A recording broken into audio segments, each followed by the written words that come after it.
levantemos la bandera.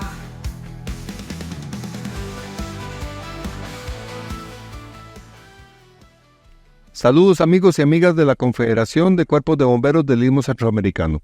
Les saluda Eric Méndez, instructor de la Academia Nacional de Bomberos de Costa Rica. En esta oportunidad vamos a estar tocando el tema de rescate con cuerdas, el cual hemos definido para poder realizar toda una estrategia de formación, capacitación e inducción del personal que atiende emergencias. Don Carlos, muchas gracias por acompañarnos. Don Carlos es instructor de la Academia Nacional de Bomberos y nos va a estar colaborando en definir cuáles son las estrategias y cuáles son los puntos a tocar a la hora que nosotros planifiquemos, formemos y desarrollemos todos los procesos de capacitación dentro de nuestra organización. Saludos, don Carlos. Saludos, un gusto estar con ustedes. Es importante el conocimiento de los nudos. Por eso iniciamos la capacitación.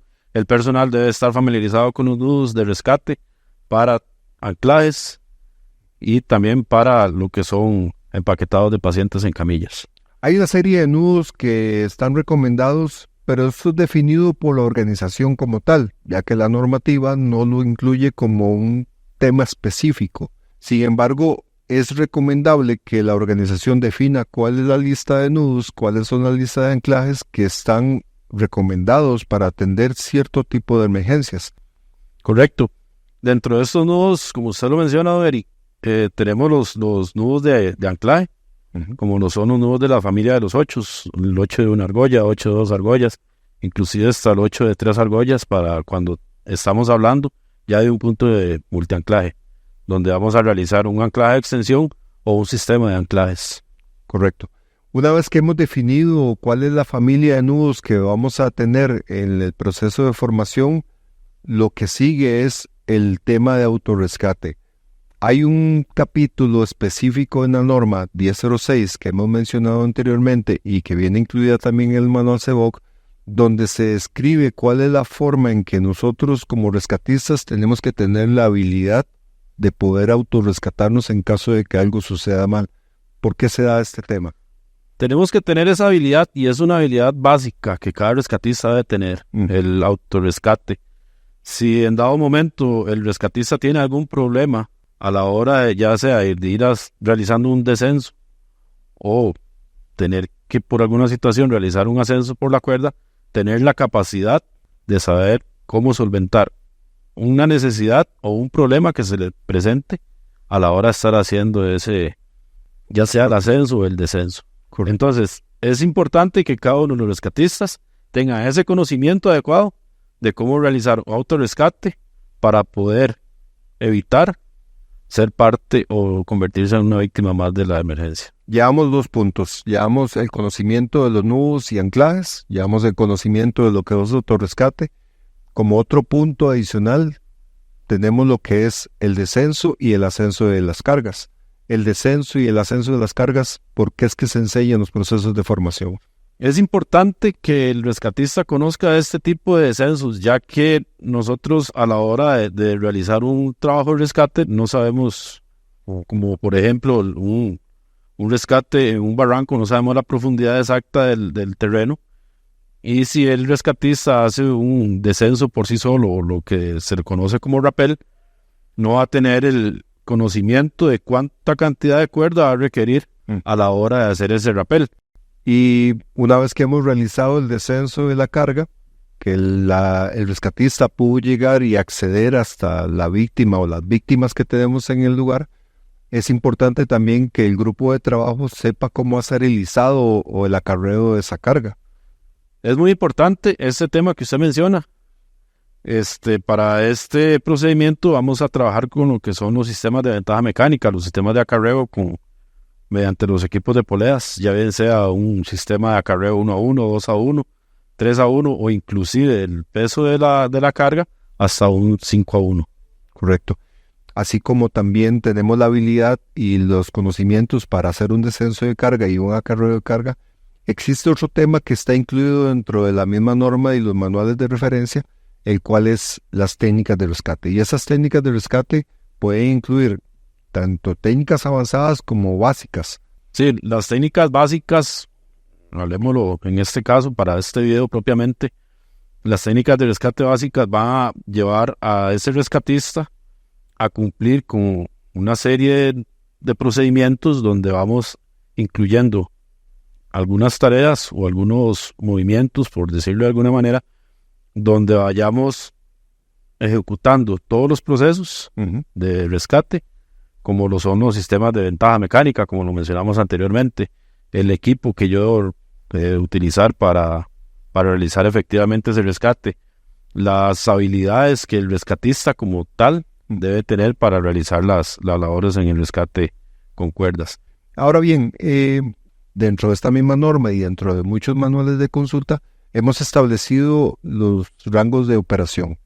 Tenemos el nivel de operaciones, como rescatista operativo, yo realizo ciertas labores, pero si mi función o si mi accionar dentro del evento supera mi conocimiento, supera mi capacidad en cuanto a equipo y personal, debo también pedir ayuda y colaboración a otras instituciones, otras entidades o personal con mayor capacitación. Y eso es lo que definimos nosotros como área técnica.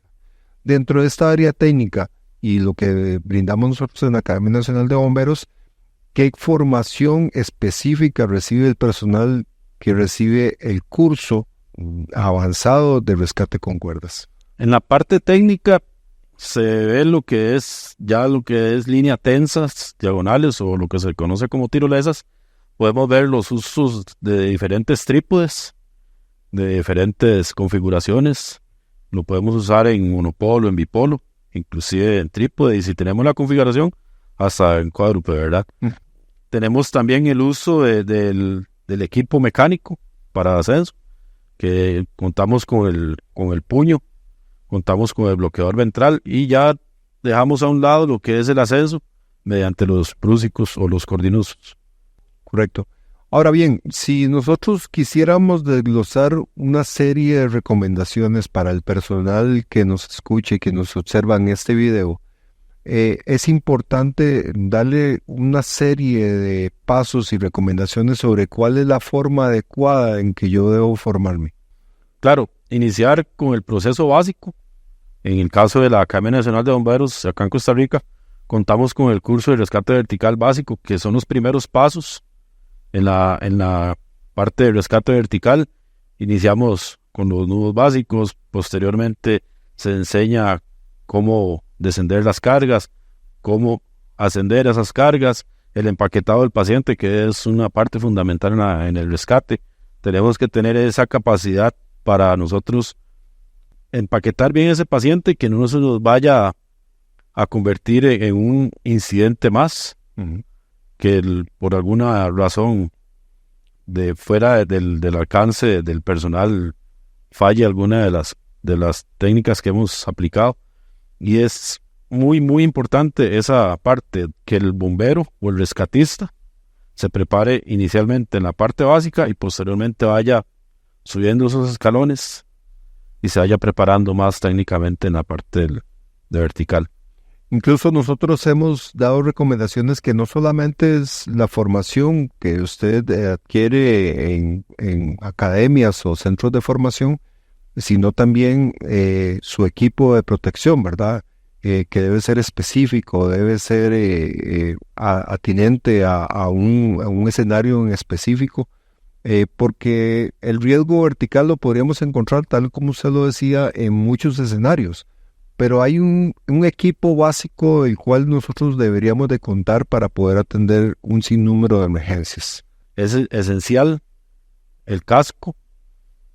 Podemos mencionar también el arnés, que en caso del conocimiento básico podemos utilizar un arnés pélvico o un sillín, como se le conoce también. Podemos utilizar el arnés clase 3, que es el de cuerpo completo con equipo mecánico para ascenso. Primordial, guantes y lentes de seguridad.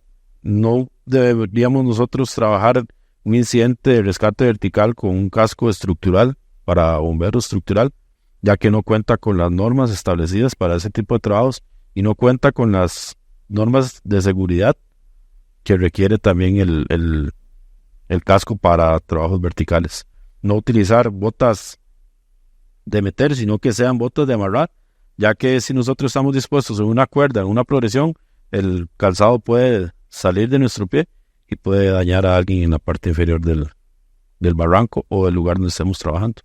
Si nosotros hiciéramos un compendio de habilidades que debería tener el personal, ya tiene la formación, tiene el equipo, y está dispuesto en una estación de bomberos o una estación que atiende emergencias, ¿cuál sería el procedimiento adecuado una vez que es activado? Si el equipo con el que ellos cuentan es suficiente para atender la emergencia, pues se trabaja la emergencia, se atiende con toda normalidad y se realiza el rescate. Si ya sabemos, posterior al despacho del incidente, que la zona donde va a ser el rescate es compleja y el equipo que nosotros tenemos en nuestra unidad no va a ser suficiente, es importante ir solicitando más recursos, inclusive unidades de rescate especializadas, o ya en el caso de nuestro país, que cuentan con unidades operativas especializadas en diferentes tipos de incidentes. Asegurar la escena es muy importante, de los factores alrededor del incidente, tanto climáticos, topográficos, fauna. Es muy importante que nosotros tengamos presente si hay algún tipo de elemento de fauna que nos vaya a afectar. Podría ser que estemos realizando un rescate y dentro de una cavidad de una piedra haya una colmena de abejas y vaya a afectar las labores del rescate y que el rescatista que está iniciando con el descenso vaya a ser afectado con picaduras y tengamos que retroceder a realizar el rescate por otro sector. Una vez que ya hemos asegurado la escena, que tenemos la escena debidamente asegurada, tenemos que organizar el equipo de trabajo. ¿Cuáles son las responsabilidades que existen dentro del equipo de trabajo? Lo primordial es que haya un líder y que ese líder vaya colocando a sus bomberos o a sus rescatistas en diferentes labores. Un oficial de seguridad, que es el que se va a encargar de toda la escena, verificar que mosquetones cerrados, nudos bien confeccionados, que no haya personal dentro de la zona de riesgo, que son 2 metros posterior al borde del precipicio, sin asegurarse. Luego tenemos que tomar en cuenta que vamos a necesitar personal en la línea de vida, que esté controlando los sistemas de retención. Tenemos que tener personal también en la línea de trabajo, en la línea principal, que de igual manera debe estar trabajando y tenerle mucho cuidado a los sistemas de retención. Personal para el acarreo.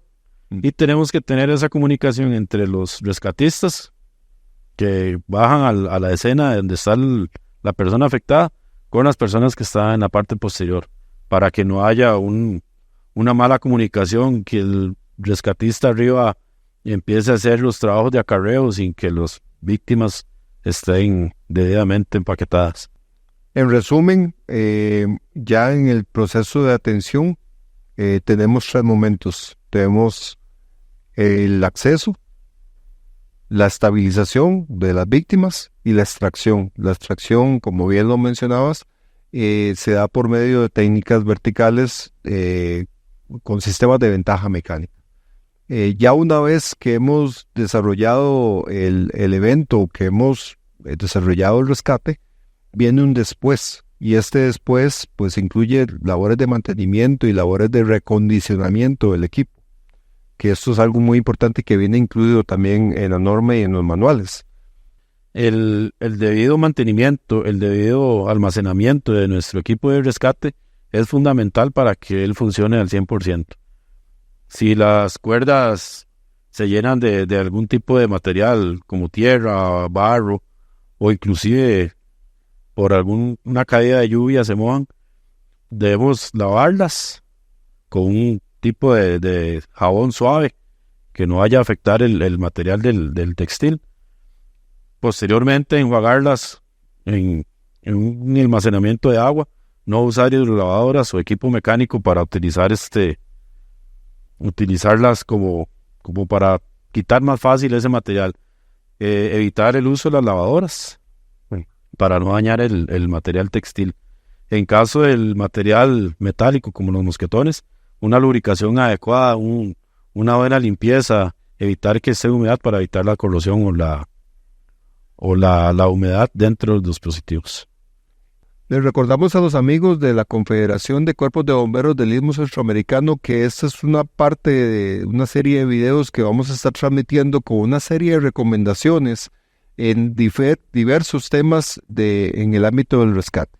Los invitamos muy cordialmente para que nos sigan escuchando y viendo a través de este medio, dándoles las gracias a don Carlos y dándoles las gracias a ustedes por la compañía.